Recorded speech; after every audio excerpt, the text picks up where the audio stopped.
Present by माँ बीना recording studio मरोना।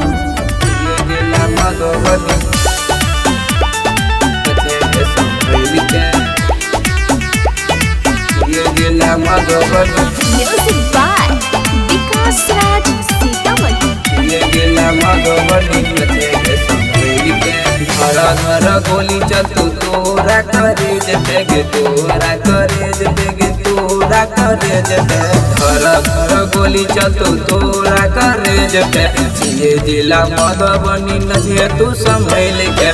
ये जिला मधुबनी नचे तू संभल के घर गोली चलतू तोरा करे जगे घर गोली चलतू तोरा करे जगे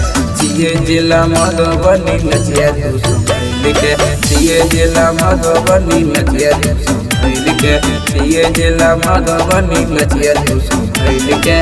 ये जिला मधुबनी नचे के संभल के ये जिला मधुबनी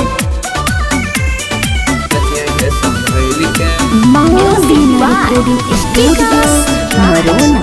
ये जिला मधुबनी नचे के संभल के सही से नाचबी गोली चलता गे गोली चलता गे सही से नाचबी गोली चलता गे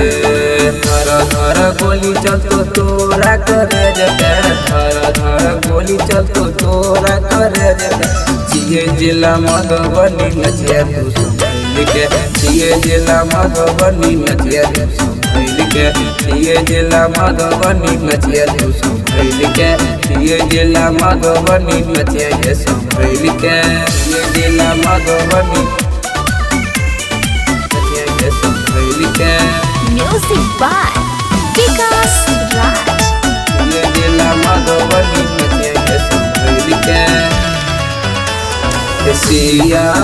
राम मनीष गुलशन रूप से कह छोगे तोरा गुलशन रूप से कह छोगे तोरा नाच पर तो छोड़ी तोरा बीच में गई तोरा घर गोली चलतो तोरा करे जगे घर गोली चलतो तोरा करे जगे ये जिला मधुबनी नचे तू संभल के ये जिला मधुबनी नचे तू संभल के